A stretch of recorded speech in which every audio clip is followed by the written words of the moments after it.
started off with prayers from the Gambian leader himself and later presented the elders a token of $500,000 as Salibu.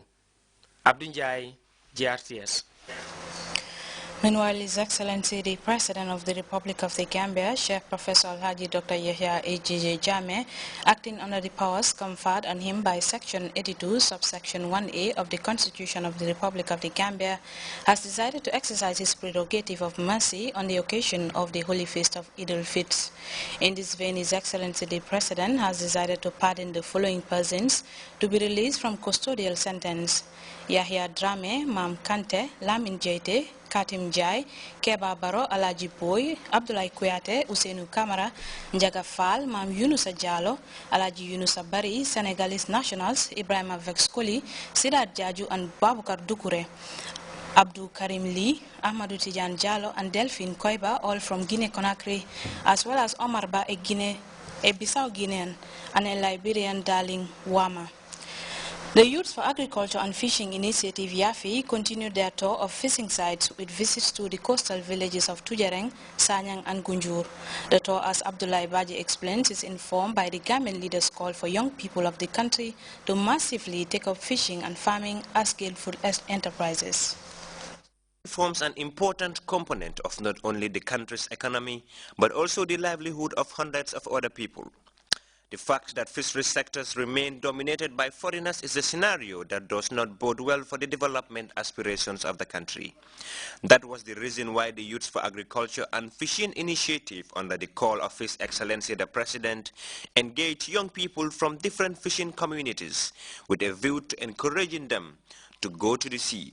At Tujareng Beach, the elders of the community, along with their alcalo and youths, underscored the importance of fishing, indicating that their youths are ready for fishing should the facilities they need are provided with a landing site. Elsewhere in Gunjur, YAFI members discussed their plans, which were embraced by community, particularly the young people. The youths of the coastal settlement also made their needs known to the committee and gave them a statistic of fishing equipments, the number of Gambians and non-Gambians involved in fishing in the area. Their final destination for the day was Sanyang, where issues revolving around marketing, the need for more ice plants, and expanding the initiative to cater for aquaculture were highlighted. Responding to this, the chairperson of the National Enterprise Development Initiative, NEDI, who doubles as a member of YAFI, had this to say. We will be there after providing the equipment. We will be there also to make sure that we have the relevant mechanism as to how to market and how to link them to the concerned stakeholders, like the banners, you know, the public, the communities, and even far away, you know, partners that may need fish, and even outside the country. All those mechanisms will be put in place to make sure that that is well facilitated. The National Youth Mobilizer, having expressed delight at the response of the youths, believe young people are now ready to explore the opportunities at their disposal. If you look at the tour, I'm definitely, impressed with what I have just seen, with all these 3 destinations that we've went to. Definitely, the youths themselves are beginning to actually, take up the issue seriously, because from what we heard from them, definitely they are willing and ready to go, into the sea to venture out for fishing, because now they've realized that it is the high time now for them to venture into it, because like I always said, all the enabling environment has already been created, by the president and his government, and that, now they really felt the need for it, because the unemployment somehow is on the rise, actually caused by ourselves, the young people, because we are not ready to exploit the opportunities that have been created.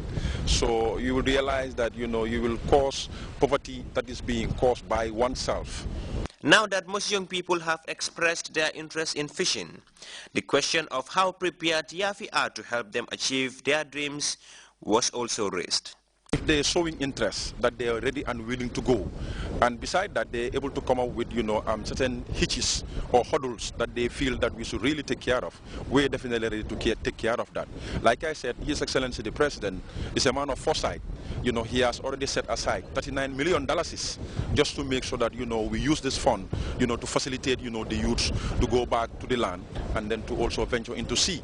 So you will realize that at the end of the day, we will organize them into structures and then give them that leverage to be able to access, these funds. Probably that will help them to be able to take care of some of those things that they need in order to, venture into sea and then to go back to the land.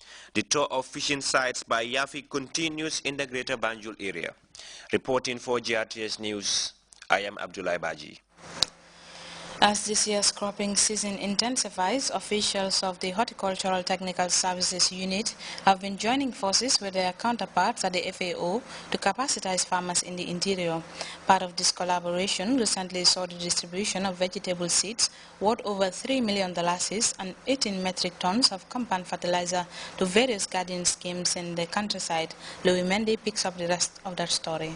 Country actively involved in horticulture receive farming inputs valued at over $300,000 for increased agricultural production and productivity.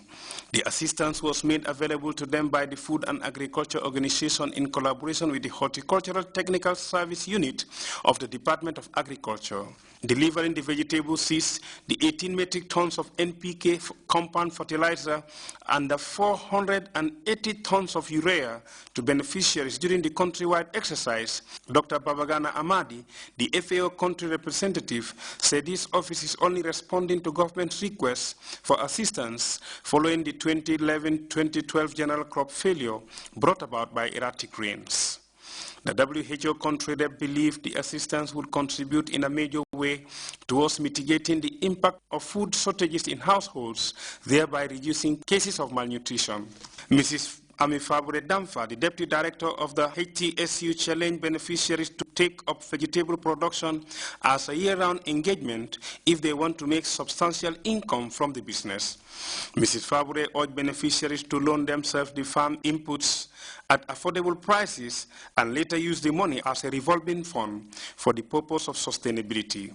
Mrs. Fabre emphasized to beneficiaries the importance of the revolving scheme, arguing with the current global economic crunch and donor fatigue, assistance in the future will be minimal. For the beneficiaries, the assistance couldn't have come at a better time. The mood is that of joy. Louis Mendy, GRTS. Livestock and Horticultural Project, in partnership with the North Bank Region Agricultural Directorate, recently organized a 3-day training for over 50 extension workers at the Njawara Agricultural Training Center. The program was designed to ensure increased agricultural productivity through experience sharing and learning new farming techniques. Abubakar Dabo has more in this report prepared by the Agricultural Communication and Extension and Education Services. Capacity Enhancement Program organized by the Regional Agricultural Directorate and the Livestock and Horticultural Development Project is designed to hone the skills of extension workers on whom farmers rely for up-to-date and relevant farming discoveries. Their role in disseminating new techniques in agriculture becomes even more relevant with agricultural intensification and diversification topping government's agenda. The governor of North Bank Region, Lamin Queen Jame, who formally opened the training program, hailed the efforts of the Regional Agricultural Directorate and the LHDP as one that continues to contribute immensely to food security for sustainable livelihood and development through capacity building. Governor Jame stressed that the acquisition of knowledge for effective transfer of skills and farming best practices to extension workers would undoubtedly contribute to improving the livelihood and income muscles of farmers. He urged participants to utilize the knowledge gained and strive to enhance their production efficiency for improved production and productivity. The representative of LHDP, Sharif Sanyang, underscored the importance of capacity building for farmers in boosting production for poverty reduction. He highlighted the primary target of LHDP, which is to complement government's efforts in enhancing the capacity of farmers for food security and increased income to improve their standard of living. He pointed to the relevance of knowledge acquisition for production efficiency, urging the trainees to use the conclave as a means to improve farmers' knowledge and income for poverty reduction. Alkalipane of Njawara Agricultural Training Center harped on the need for the trainees to disseminate the knowledge gained to the farmers in their respective areas. He stated that they are the representatives of the farmers back home and as a result must ensure that their respective communities benefit from the training as well. Abubakar Dabo, GRTS. Meanwhile, the Department of Agriculture informs the general public that His Excellency the President, Sheikh Professor Haji Dr. Yahya Jammeh, in his benevolence and drive to sustainable food, self-reliant food and nutrition security, has